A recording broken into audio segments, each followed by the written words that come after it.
I'm Alex Bakken of Westbound and Down Brewing Company, and this is the Brewer to Brewer podcast from All About Beer. My guest is Brian Hutchinson of Cannonball Creek Brewing, and he is here for a conversation that goes beyond the brew house and into topics that matter to brewing professionals and curious beer drinkers.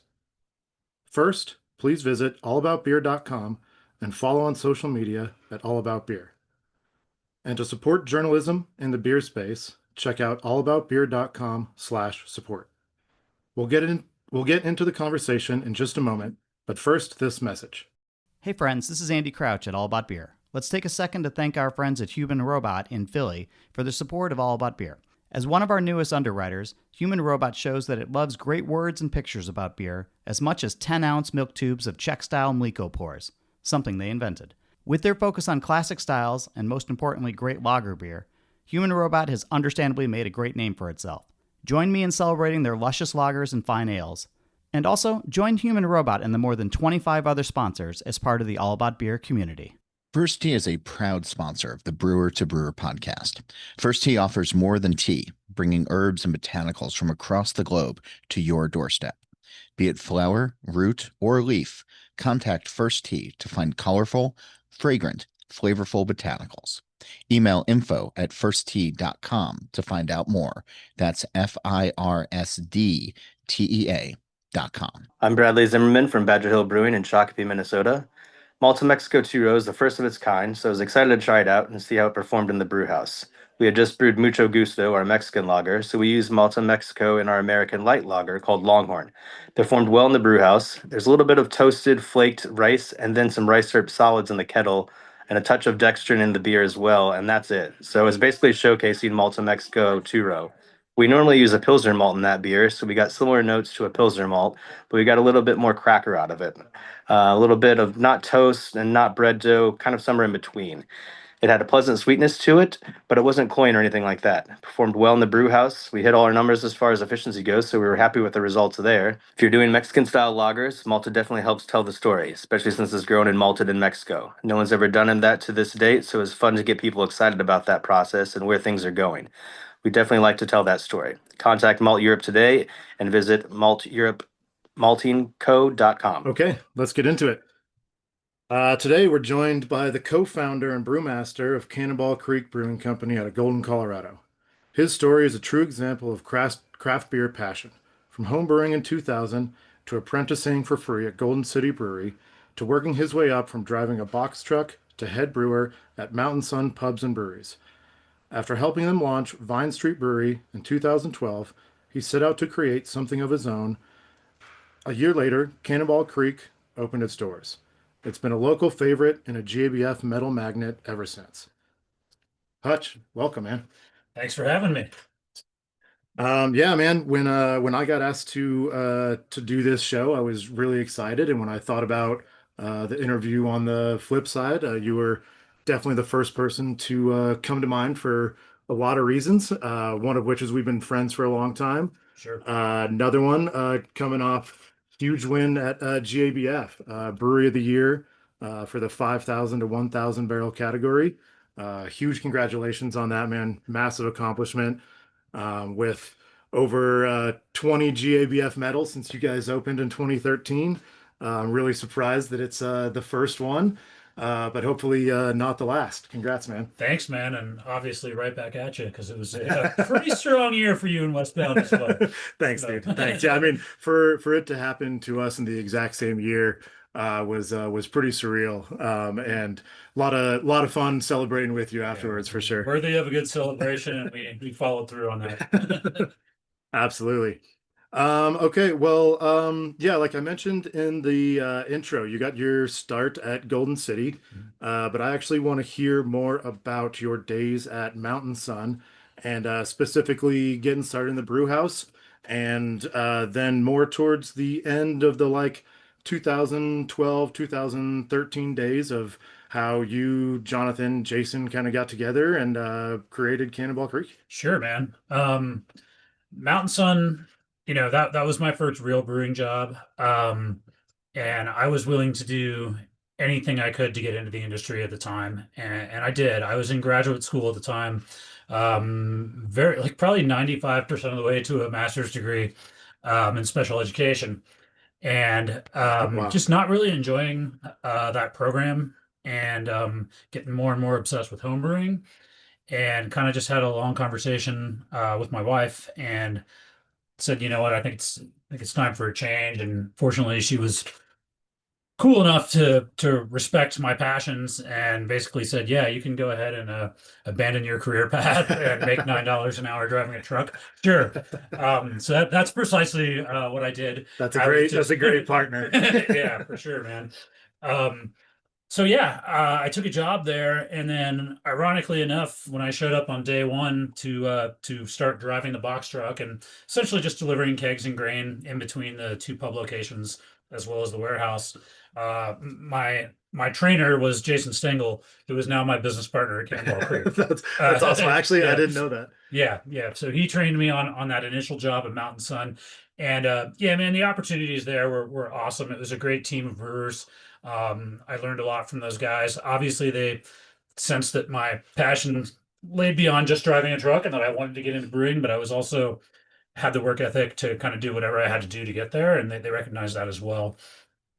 So yeah, within probably a year and a half or so, I was training in the cellar and brewing beer, and yeah, within just a couple short years, ended up taking the head brewer job there. That's And awesome. that was really interesting, just kind of managing people, which is personally not my favorite thing to do anymore, and I don't have to do a whole lot of it, which is great in a small brewery. Yeah, you've had the same team for a little bit. I have, and we're pretty small, as you know. So yeah, there was that, and then the obvious like fortuitous event of opening a brand new brewery for them immediately before opening Cannonball Creek was pretty cool. And Jason and I had already been talking about Cannonball Creek plans at that point, and so the fact that I got to kind of manage the entire installation of a new brewery was incredibly lucky and super beneficial. So Kind of build out someone else's brewery, get the 100%. cobwebs off, and then do it Yep. right for you. Exactly. Exactly. Nice. That's Slightly different awesome. budgets, but yeah. That's awesome. And where did Jonathan come into play in all this? So Jonathan's kind of a fun story. He was a brewer at Southern Sun, one of the two pubs that I worked for Mountain Sun. And he actually ended up leaving Mountain Sun, Southern Sun to go kind of travel the country with his wife. And so he did that separately. And then as Jason and I were opening up Cannonball, we wanted somebody behind the bar that we could really trust and be a good face for the company. And all we kept saying to each other was just like, we need somebody like Jonathan. We need somebody like Jonathan. And then finally that little bell in the back of my head rang. It's like, well, why don't I just call him and see if he wants to do it? And so I did. And then his stipulation was like, absolutely, I'll come and I'll manage your bar, but I want to be in boots within a year and brewing beer. I said, cool, we can make that work. And so that's exactly what we did. And he kind of got things up and running on the front of the house because he had a huge skill set in that area based on his previous experience. And yeah, and within that year, he was back there brewing beer, and it's been him and I ever since. Man, that's awesome. You guys have been a pretty successful duo since that point. A lot of wins, a lot of good times, and I mean, you guys just celebrated your 12th anniversary. Yeah, so it'll be 13 years coming up. Yep, in January. Mhm. That's awesome, man. Well, one thing that I kind of wanted to touch base on, well, while you were working at Mountain Sun, you won Alpha King. You are still the only person in Colorado to ever win that competition. Can you tell me a little bit about what the beer was that you won with, and how Sure. you think that competition has changed from when you won to what it's become now? Sure. Well, we have the internet now. Yeah, it was a long time ago. Pre-recorded history, 2009, I believe it was. Yep, But yeah, 2009. so it was quite a while ago. I remember that beer quite a bit, actually. It was myself and one of our brewers, Nate Watkins, and I worked on that recipe together. And it was an Imperial IPA, of course, because that's what was winning every Alpha King and often still does. Yeah, yeah, absolutely. And I remember at the time that we were making the beer, really starting to get into this new thing called double dry hopping, Yeah. and realizing that Russian River was like dry hopping their beers more than once. I'm like, well, that seems like a great idea. We should try that here, right? And so, yeah, I mean, it was basically for that time for 2009, kind of like a standard fairly lean grain bill, but not nearly as lean what you and I are doing now, Yeah. right? Yeah, There was absolutely. still probably a tiny bit of like 15L crystal malt in that beer, Okay. All right. and which for the time was not very Yeah. much, Yeah. Yeah. and very light. And yeah, and then we just loaded the kettle and we dry hopped it twice with the best hops that we had at the time, right? I'd be lying if I told you I remembered every hop in that beer. It was a long time ago. But I know Simcoe was involved. I'm pretty sure Chinook was involved, and there's probably some Amarillo. And I don't think we were quite at Mosaic by then. So yeah, those are the big ones. Yeah. Well, and I knew that you were going to bring up the fact that it was a long time ago, but I want to look at just or bring to light the list within kind of like a 5 year period around that. So in 2007, Vinny Chillaruzzo, 2008, Tommy Arthur, 2009, Brian Hutchinson, and then back-to-back wins from Jeff Bagby, 2010, 2011. So not a bad time to win Alpha King, and Mhm. obviously it's like a list of legends there, and No, I your name is definitely amongst that, well, man. I'm humbled to be a part of that list for sure. I think one of the coolest stories about that particular year when we won Alpha King.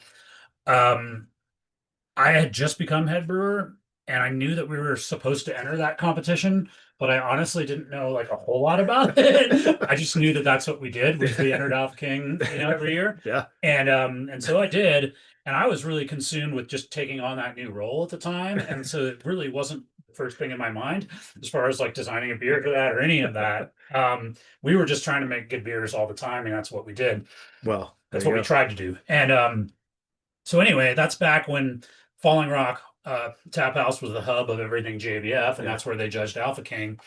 I just happened to be there. To be completely honest with you, I You wasn't there because of Alpha you King. didn't know that it was No, I mean I think I was aware of it, perhaps, but it wasn't like my focus. yeah. I was just at the bar, like trying out all the cool beers that were on tap before going to that JBF session, and and then one of our regulars at Mountain Sun at the time, who also still comes into Cannonball now and then, and happens to be a JBF judge. Anyway, he came up to me at the bar and he goes, "Dude, you're the fucking Alpha King."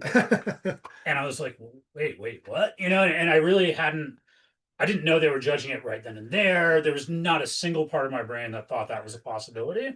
So it was a huge surprise. And the next thing I knew, I'm like downstairs at the Falling Rock, and Tommy Arthur is congratulating me, which was like meeting a hero basically. Yeah. And it Yeah. all just came completely. I was blindsided. Yeah, That's yeah, that's awesome. That's yeah. that's an awesome story. Suddenly, I'm just wearing a funny crown. Yeah. Yeah. Yeah. Man, that's awesome. Well, I want to switch it up a little bit from Alpha King and kind of the big double IPAs that they make or that usually win that. And something that you and I are both pretty passionate about is Pale Ale or West Coast Pale Ale. Sure. Obviously you've inspired a lot of how I approach pale ale because some of my favorite versions are ones that you have made. Can you tell me a little bit, just a little bit about your approach to pale ale and what you think makes quintessential pale ale and the biggest differences between pale ale and other light hoppy session beers like session IPA, West Coast Pils, stuff like that? Sure. And I think as we get into this, we're gonna break it down even more and start talking about American Pale Ale versus West Coast Pale Ale, Absolutely. right? Because Absolutely. now I think, I know that here at Cannonball we're doing versions of both of those styles. Um, when we started making Pale Ale, it was with American Pale Ale in mind, but also knowing that we weren't making Sierra Nevada Pale Ale, we were trying to push it a little bit. Um, at that time, because featherweight is the one that we're most known for, and it's done pretty well at JBF. And that's a beer that we've had on tap, perhaps under a different name, maybe the first year, but pretty much one of the core beers since day one that we've been working on and evolving and still are. And now I'm definitely gonna have to evolve it thanks to you. Well, But anyway, well, I mean, that has been, a huge point of inspiration for me in making pale ale and how Westbound has approached it as a whole. Sure. And so chasing that for the last 10 years has been fun. And I'm glad that finally we've gotten like closer and closer. So As close as it's you a can get. Yeah. it's a fun game. I mean, Yeah, no, for competition sure. is something For that sure. we share in common. We're very competitive, and yeah, it's always fun to compete with your friends and celebrate their wins. And Totally. yeah, it's been fun celebrating that beer over and over again throughout the years. And yeah, sorry, continue on. No, it's okay. I feel the same way, honestly, and it's awesome to see you guys hit for it too. Thank And you. I did drink a version of that beer, and it was outstanding. Thank you. So it's making me want to work harder. But anyway, yeah, man. I mean, I think the way that pale ale has developed for us is kind of a microcosm for the way that we brew beer in general. Um, it started out with what I knew at the time and what I was inspired by at the time, which really back then I think about when we opened Cannonball and like the beers that I was looking at in, late 2012, early 2013, the stuff that we could get here in Colorado that impressed me the most was a lot of the Firestone Walker beers. Hmm. And so I was trying to Absolutely. research as much as I could on like what those guys were doing. And not so much, I think whatever their pale ale was at the time, I feel like DBA maybe, but more so Easy Jack and things like that. Yep. And Yep. just trying to take those principles and apply them to what we were doing, which I feel like a lot of Colorado breweries weren't doing at the time. So we were thinking about at the time the big thing was like, all right, let's figure out how to not make it too bitter, not add too many hops in the kettle, but still get that big dry hop flavor and aroma. My opinions have changed quite a bit since then, Yeah. but that's kind of an example of what was behind that beer to begin with. Yeah. And so there wasn't a ton of kettle hops in featherweight, and really there honestly still aren't, especially comparative to a lot of other what people are probably doing out there right now. Yeah. But basically, just a big dry hop, a measured amount of kettle hops, and then really looking at that malt bill. And I think to try to get back to your question on what differentiates pale ale from, let's say, session IPA or something like that, we're talking about a perceived mouthfeel and perhaps even malt flavor, but I think more importantly, probably mouthfeel, right? Mhm. As it Yeah. relates to bitterness, and just trying to always, I want this beer to smell like an IPA, but the second you drink it, to not feel like an IPA, to Yeah. feel like a pale ale, right? Hmm. And so what that means to me typically is like a little bit less bitterness and a little bit more of an enhanced mouth experience that you're not necessarily looking for in like West Coast IPA, Yeah. you know? Yeah. Absolutely. Featherweight traditionally is used a lot more, or it uses Munich malt, which we don't put in anything else that we brew that's hoppy, right? Yeah. And that was kind of our strategy for making that feel like a pale ale. I think there's a million ways to go with that now. I'm not saying that's necessarily how I would design my newer pale ales, Hmm. especially as we start differentiating and getting into West Coast pale ale. I feel like I kind of take a different approach there. But it is an example of how I would separate it from IPA and even session IPA. Yeah. Absolutely. Well, and I think that um, our um, our approach to pale ale has, gone to more leaner kind of approach, even when we call it American pale ale these days. And Mhm. I think that you kind of touched on the fact that like there's still kind of, even when you get to just 5.5% alcohol and a little bit of malt character, there's a little bit of a difference between more of that American and West Coast pale ale. Can you touch on that a little bit?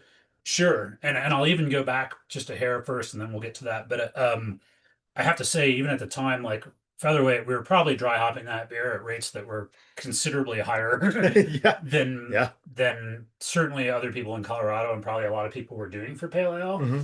And so the great thing about what we do is that it gets to evolve, right? Yeah. Absolutely. And as much as you and I would sit here and drink 10 Sierra Nevada pale ales and enjoy every sip of them, which I would, um, that doesn't necessarily mean that pale ale has to stay that way, Hmm. right? And so I think that it's innovative brewers that are taking these traditional styles and evolving them a little bit and adding to them and doing things a little bit differently while still trying to keep the spirit of the style alive and differentiating it from other styles. I think that's super cool. Yeah. Um, Yeah. Absolutely. and as we start getting into differentiating, what's American Pale Ale, what's West Coast Pale Ale. I mean, in my brain, I don't think there's not a West Coast Pale Ale category, is there yet?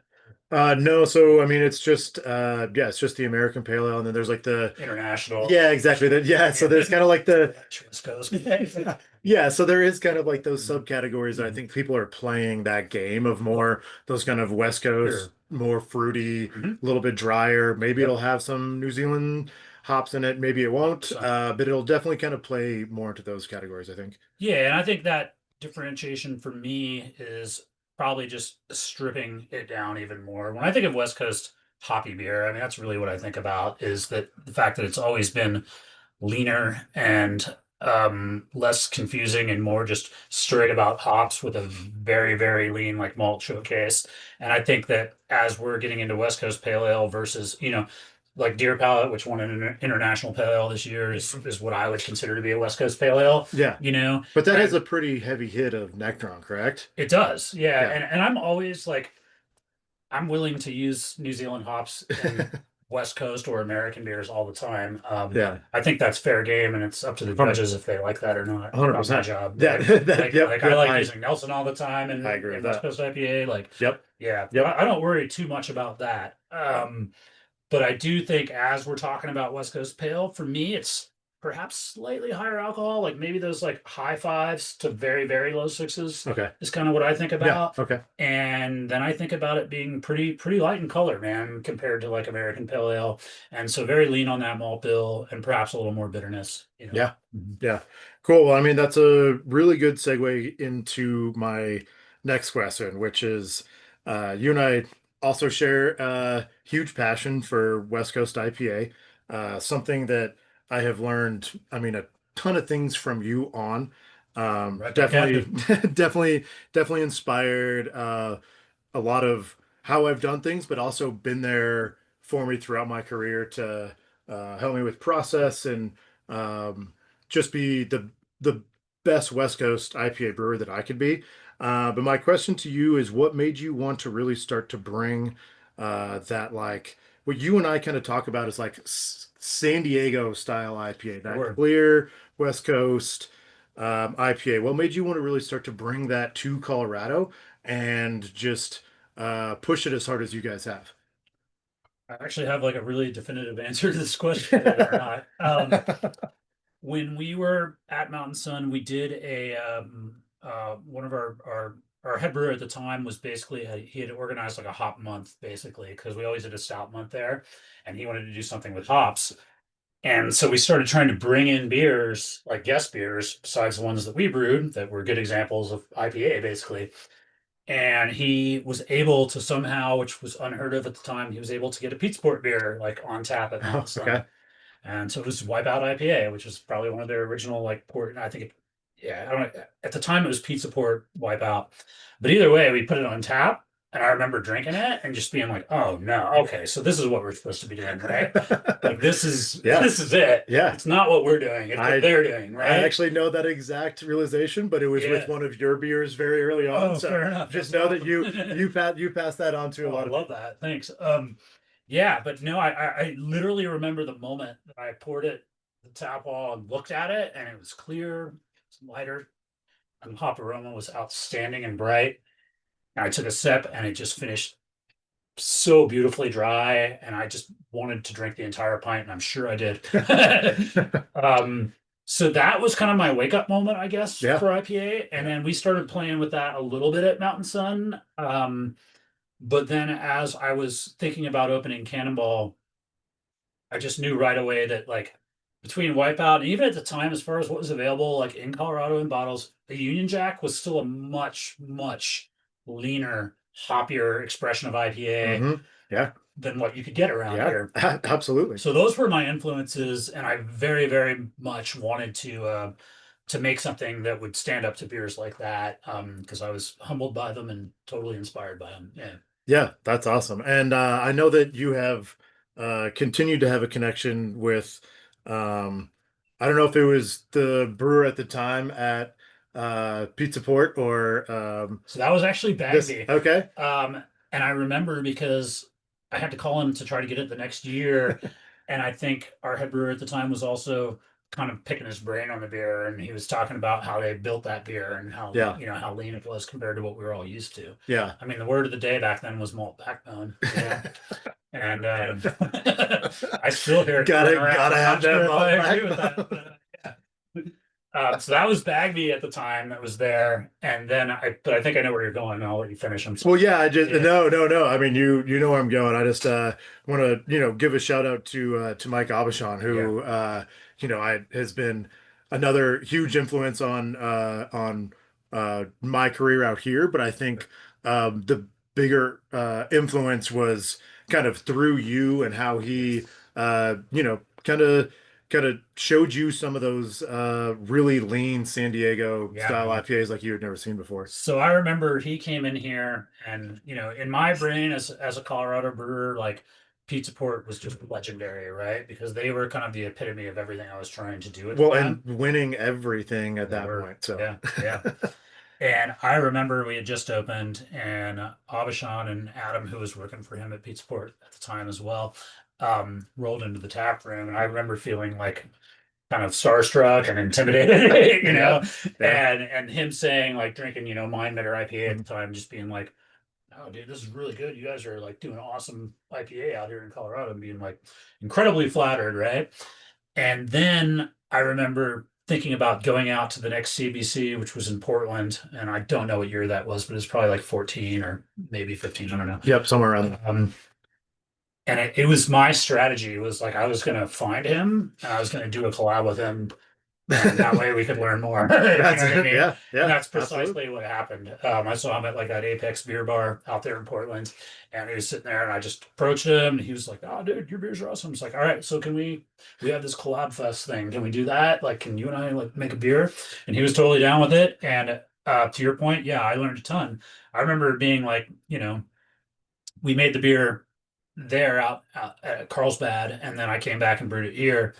And his suggestion at the time, I remember, was the Scambrinus Pilsner malt, right? Which Yeah. I was like, "Whoa, what's that?" And that's still part of my arsenal for Yes, sure. You know what I yeah, mean? So yeah, yeah, absolutely. he really taught me a lot of those tricks, especially like at the time too. And again, all this stuff evolves, and as I talk about everything, it's not necessarily 100% what we're doing right now, but Yeah. it certainly has shaped everything that we're all doing these days. Yep. And I mean, I remember back then, he was definitely using wheat as maybe like the only kind of thing that wasn't Pilsner malt. And even then, like Pilsner malt to me was new. I just thought it's two row, right? Like I didn't know about using Pilsner base, right? And now that's what all of us are doing for the most part. So there was that. He was using rice flakes and stuff like that. So yeah, yeah, it Yeah. was all really, really informative stuff, and certainly helped to like continue to shape everything that we started doing here. That's awesome. Well, I want to hear a lot more about this. But before we continue, we're going to take a quick break for these messages. Did you know that lemon myrtle actually has more lemon aromatics than lemons? Rich aromas, delicious flavors, and bright colors. That is what First Tea's herbs and botanicals can infuse into craft beers. Email info@firsttea.com to learn more about using a wide range of herbs and botanicals. That's FIRSDTEA.com. Hey friends, this is Andy Crouch at All About Beer. Let's take a second to thank our friends at Human Robot in Philly for their support of All About Beer. As one of our newest underwriters, Human Robot shows that it loves great words and pictures about beer as much as 10-ounce milk tubes of Czech-style Mliko pours, something they invented. With their focus on classic styles and most importantly great lager beer, Human Robot has understandably made a great name for itself. Join me in celebrating their luscious lagers and fine ales. And also, join Human Robot and the more than 25 other sponsors as part of the All About Beer community. I'm Bradley Zimmerman from Badger Hill Brewing in Shakopee, Minnesota. Malta Mexico 2 is the first of its kind, so I was excited to try it out and see how it performed in the brew house. We had just brewed Mucho Gusto, our Mexican lager, so we used Malta Mexico in our American light lager called Longhorn. Performed well in the brew house. There's a little bit of toasted, flaked rice and then some rice syrup solids in the kettle and a touch of dextrin in the beer as well, and that's it. So it's basically showcasing Malta Mexico 2. We normally use a Pilsner malt in that beer, so we got similar notes to a Pilsner malt, but we got a little bit more cracker out of it. A little bit of not toast and not bread dough, kind of somewhere in between. It had a pleasant sweetness to it, but it wasn't cloying or anything like that. It performed well in the brew house. We hit all our numbers as far as efficiency goes, so we were happy with the results there. If you're doing Mexican style lagers, Malta definitely helps tell the story, especially since it's grown and malted in Mexico. No one's ever done that to this date, so it's fun to get people excited about that process and where things are going.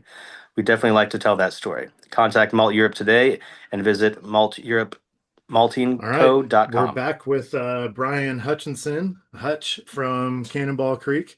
We were just talking a little bit about what made you want to start to make like West Coast, more like kind of dry IPAs out here, and Abashan being a huge influence. One of the big influences for me that you've been making for I don't know how long, but the Project Alpha series. How long have you been making that series? And from an outside perspective, it seems like a really good way to R&D new IPAs all the time. And can you tell me about how R&Ding those has influenced your beer lineup as a whole and just making West Coast IPA? For sure, man. The first part of your question, I'm just gonna have to guess at because I don't remember exactly when we started it, but I know it was early on. It was And you're on number, 78 right now. Yeah, yeah. You and I were just drinking 78 a minute ago. yep. So that's where we're at. And it's been an incredible. I think at the beginning, what we wanted to do was we wanted to take risk with IPA, but we didn't want to risk our flagship, you know. And so what we were trying to do was take some risks and really experiment. And then the entire point of making Project Alpha was to make our house IPA Mindbender better, right? Hmm. But to do it without constantly changing our house IPA, right? 100%. And kind of screwing up the branding on it. And we had, it was our best selling beer. We had regulars that like that's all they order, and so we didn't necessarily just want to like take that beer and toss it into the into the dryer and screw it all up constantly over and over again. So that's why the Alpha series was born. And yeah, I think it was probably within the first year that we started doing it, and it just gave us so much freedom to like take risks. You know what I mean? I think taking risks are important, and that's one of the blessings we have of being like a 7 barrel brew house is that Yeah. people are like your pilot system. I'm like, no, this is my pilot system. You know what I mean? Yeah. Like, but Yeah. not, This it's is not this is the home brewing pilot on the system, the side. production system, Yeah, everything. This is yeah, what we yeah. got. Yeah. It is what it is. So they're responsible risks Hmm. to some degree, right? Yeah. And they're Yeah. informed Absolutely. risks, and they're things that you've thought about, and that you usually have some sort of evidence based, idea about why it's a good idea. Um, but it really, really opened us up, and I think it's achieved its initial objective, which was to make mine better because we have changed the crap out of that beer over the years, Yeah. but usually from things that we've learned from doing this kind of more experimental series. And it was so cool because like people are like, "Oh, what's this? You just change the hops?" It's like, no, no, no. Like I mean, even more so over the years, I think the gains that have been made in West Coast IPA have a lot more to do with malt than they do with hops. I think they do have a lot to do with hops, obviously, Hmm. but I think that people just figuring out those malt bills has been a huge part of Yeah. what's made West Coast IPA accessible to most people now, is just knowing how lean they need to be, right? Yeah. And what are Absolutely. good malt choices. And so we kind of went through all that. And I think if you were to look back at like the early Project Alphas, you'd still see like little hints of crystal malt in some of those beers, which have no longer exist now, but who Yeah. knows? I mean, they got to be smaller and smaller editions and lighter versions. And yeah, man, it's been a liberating experimentation process that we are going to keep doing until we're not here anymore.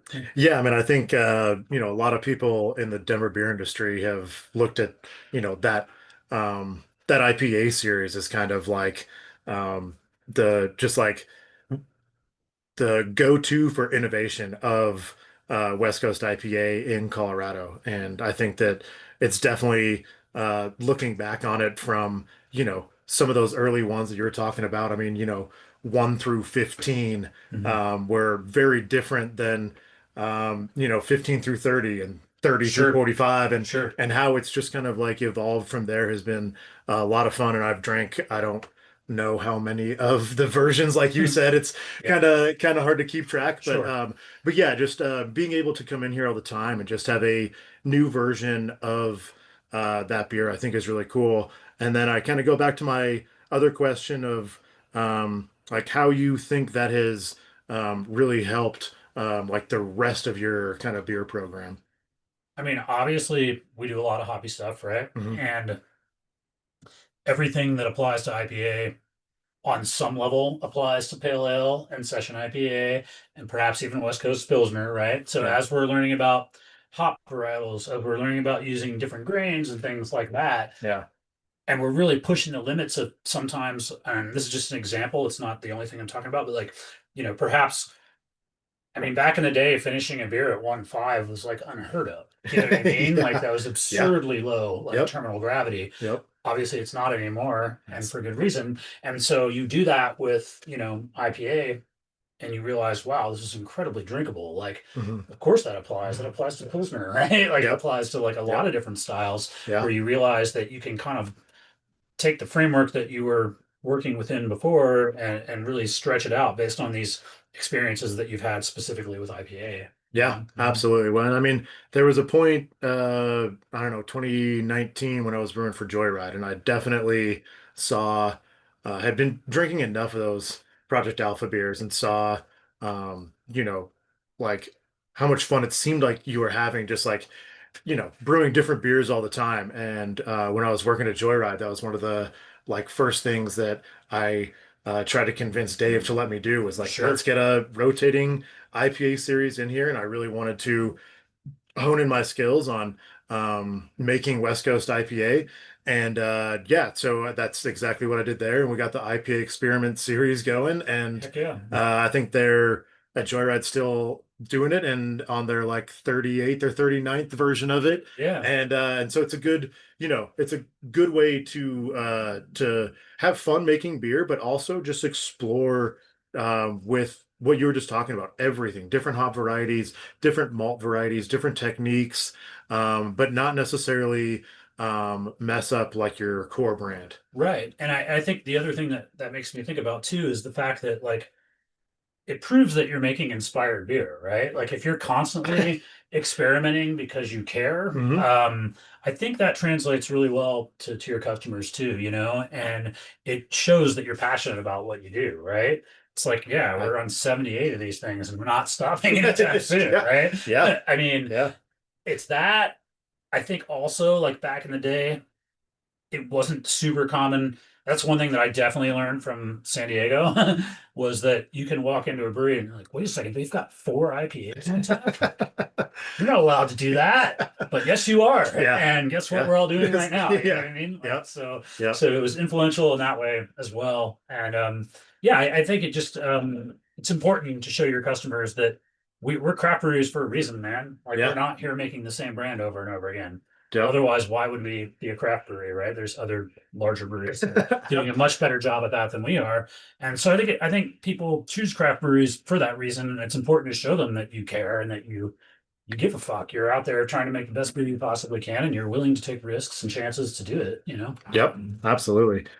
Well, over the past 10 plus years that I've been lucky enough to know you, we've made a few collab beers We together. have. I think the first one we've kind of talked about, I don't actually know the exact date, and I tried to look it up and I Oh, actually no, couldn't find it. I'm But I probably think not your guy, but but go but the ahead. if anyone out there knows the date to this, let me know. But the first beer that I remember brewing with you was back at Hogshead Oh when yeah, we did right. the Dog vs. Quail Pale Ale. Well, yeah, I And remember that one. going back Yeah. to like how long it's been that Jake and I have been trying to steal your pale ale Oh, stop. techniques. Yeah. I want to say it was either 2014 or 2015. So It sounds about right. it Yeah. somewhere in that range for Collab Fest. Yeah, it was a good beer too. And yeah, it was a great beer. I remember that was when I was really starting to take over a lot more like cellar stuff um at Hogshead and take a lot more off Jake's plate. And I actually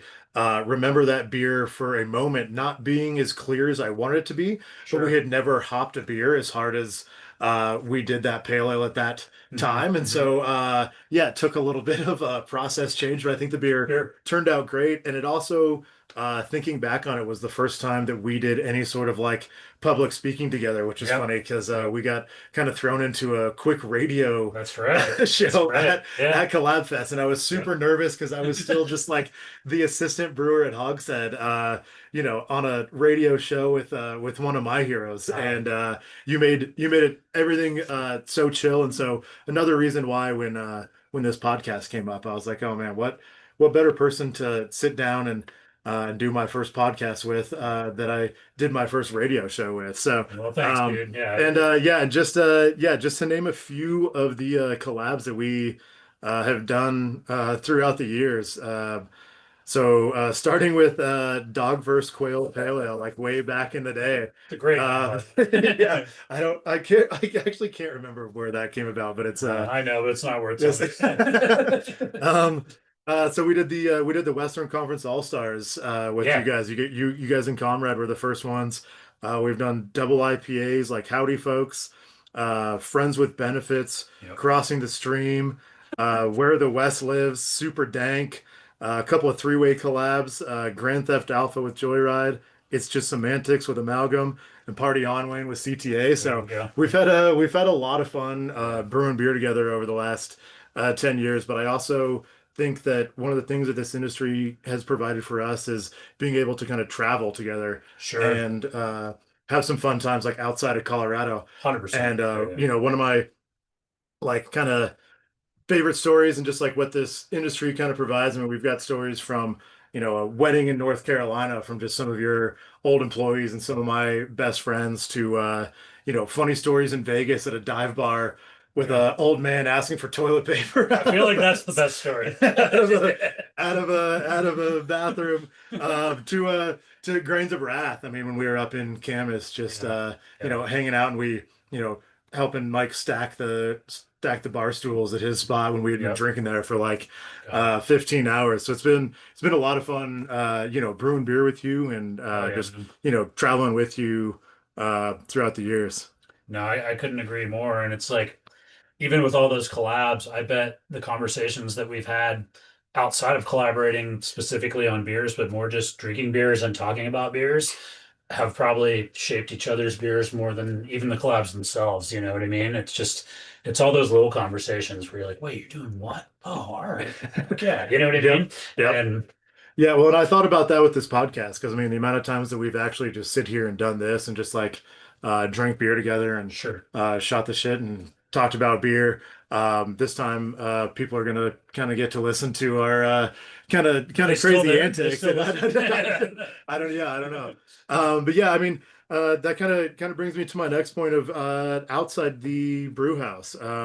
We've been friends for a while, and I know Sure. that outside the brew house, some of your favorite things are fishing and camping. But most importantly, and something that I've always really, really admired about you is how you always put your family first and how you always want to spend time with your family. You and I have talked about your weekly pizza nights Sure. with your family, Yeah. your wife Beth, and Mhm. your boys Jacob and Levi. Yeah.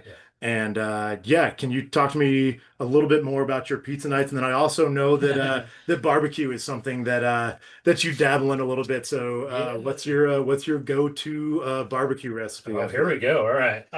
Well, I've always been like a hobbyist, and I think unfortunately most of my hobbies gear towards things that you put in your mouth and taste. Apparently, that's obvious from everything you just read. I like camping too. This fishing. Yeah.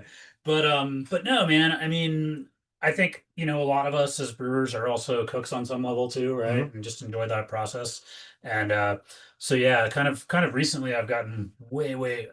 My wife and I have been doing pizza together. That's kind of like our shared hobby and has been for, gosh, I don't know, 20 years or something, probably even more. And it started out just making crappy pizza, in our oven to actually getting like pretty into it and getting real specific and nerdy about how we're making dough. And that's still like an every Saturday thing. And my kids are 100% a part of understanding like what we changed. It's almost like the Alpha series, but with pizza. Unfortunately, That is nerdy as that no, sounds. dude, that is awesome. That is so cool. And so at this point, my 12-year-old is able to like dissect pizza crust and talk to me about, texture versus flavor of crust and blah, blah, blah, blah, blah, blah, blah. And so that's a fun way to like kind of just like incorporate the whole family into like stuff that we're all passionate about. And yeah, barbecue's like taken a little bit of a backseat to like I don't know how I've suddenly gotten into baking more. I never thought Okay. I'd be a All right. baker, but with the pizza dough and all that, that's kind of become a more recent thing. But I mean, we can still talk about barbecue. Um, Love cooking meat over fire in general. Like I use my Weber kettle probably more than my oven, even in the winter, Yeah. like 3 or 4 Yeah. days a week. That's just my cooking vessel, Yeah. because I just Yeah. prefer to cook that way. Um, but yeah, man, I mean, we could do a whole nother podcast on Texas brisket. I don't know that I would be an authority, but like I certainly have my opinions, you know what I mean? And barbecue is just such a fun thing because anybody can do it with pretty limited equipment, and you can still, I mean, it's a lot like brewing, man. You can still make really high quality stuff. Like it's nice to have a professional brew house and all this equipment. But I bet you made some pretty good home brews at some point back in the day. I feel like I did too, like Yeah. I you can mean, still way, do way it. back then. Yeah. Yeah, yeah. But I mean, yeah, no, if I mean we're talking brisket, right? Like that's what I think about when I think about barbecue. And there's a million ways to do it, but I'm on the train of like cooking that thing overnight and letting it rest for at least 12 hours. You just Yeah, salt and 100. pepper. No, I'm Okay. salt and All right. pepper. Like I like adding a couple things in there. I'm primarily salt and pepper. I Okay. think that's 80%, if not 90% of the rub.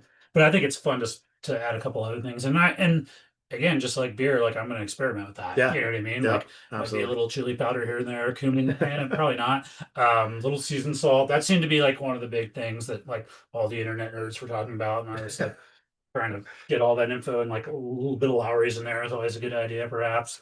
I mean, why not garlic and onion? That kind of Yeah, thing. Yeah. yeah, So, yeah. Oh yeah. Well, I know some of the other things outside of the brew house that you're really passionate about is music. yeah. You play in a couple bands, Jockey Box being the kind of main one, and then Do you kind get of that wrote. reference? Yeah. Yeah, yeah, It's yeah. a I beer mean, I thing. just, oh, is it? I've never used one before. Yeah, and then I know that you do a couple of kind of like fill-ins for other bands, and that's also something that you're really passionate about. You guys at Cannonball put on during GABF over the last couple of years the punk rock lager Yep. fest where you guys bring in lagers from kind of all over the country. Can you just tell me a little bit about like what you how you use music and beer together and what you think Cannonball does to showcase music? And I know you guys have open mic nights and stuff like that, Sure. and just how you guys use music as something that I think goes along hand in hand with the beer industry. Yeah. I think one of the great benefits of owning a very small brewery is that you really do get to kind of share your personality with the world. There's not as much at risk as far as like, we're not out there with this giant image that we have to protect, like selling beer, Hmm. in package across the country or anything like that, right? Yeah. We're just Cannonball, right? And you get to show people who you are when you do that, right? So I think it's just like a natural flow, and I think it's important that your personality does come through when your entire sales are out of a tap room and you're meeting all your customers all the time and you know them, right? Like it's important to just let who you are be a part of that customer experience too.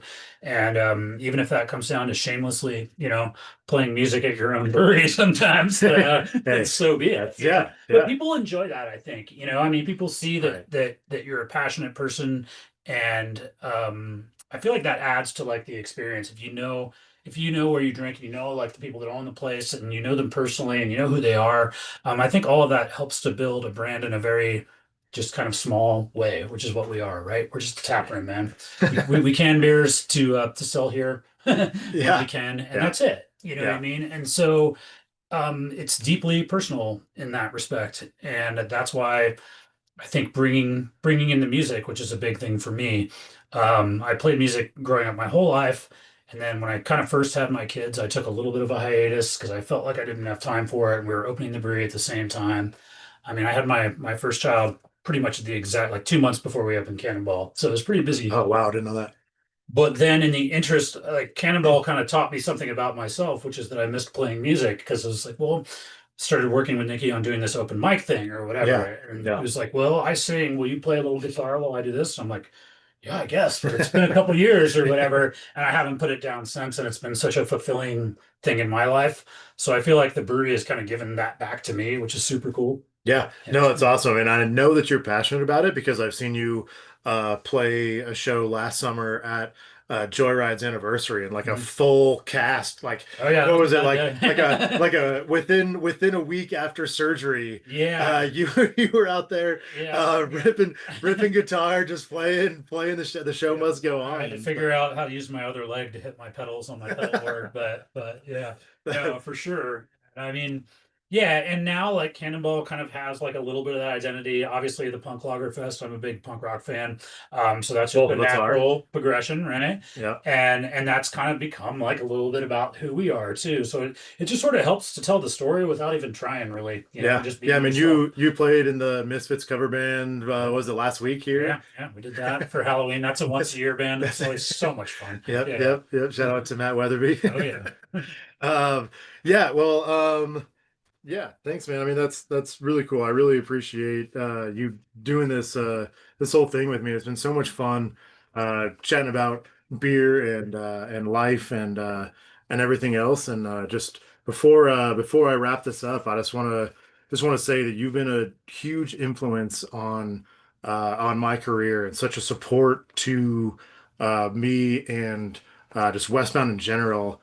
And I want to thank you. And I think that a lot of other people in the Denver beer industry would support me behind just thanking you in bringing really clear, dry West Coast IPA and fun product for a lot of people to chase in this beer industry to Colorado. And I'm excited to continue to be friends with you and continue to make beer and select hops and drink beer and all the things, man.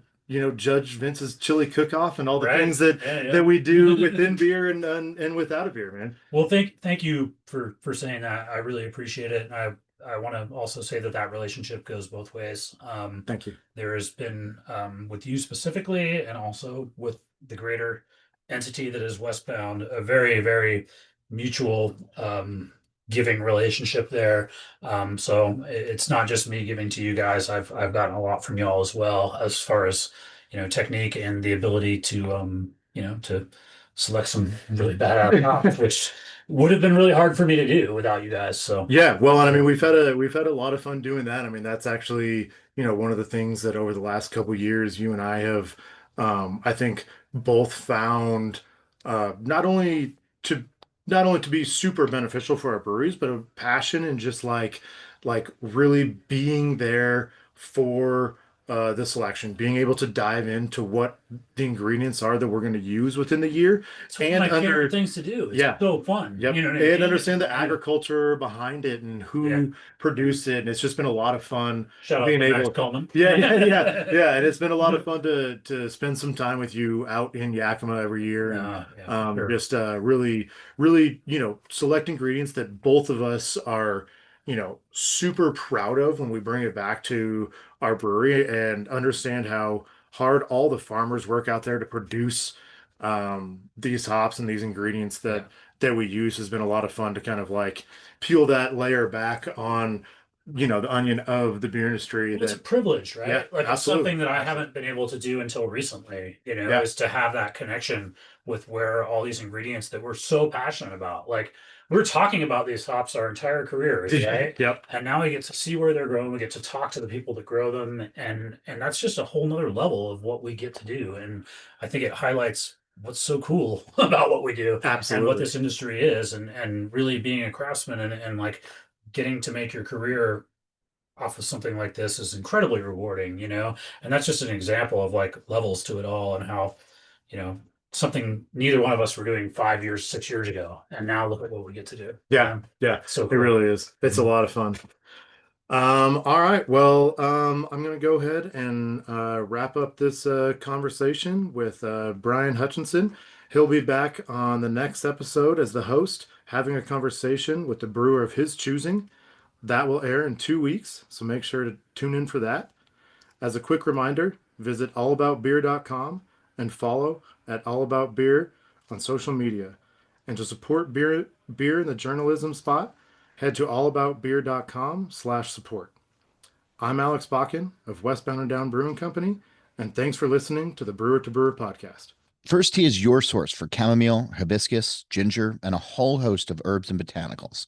Whether you're working on a new experience or want to give your existing brews a boost, contact First Tea for the botanicals you need. Email info@firsttea.com. That's FIRSDTEA.com. Hey friends, this is Andy Crouch at All About Beer. Let's take a second to thank our friends at Human Robot in Philly for their support of All About Beer. As one of our newest underwriters, Human Robot shows that it loves great words and pictures about beer as much as 10-ounce milk tubes of Czech-style Mliko pours, something they invented.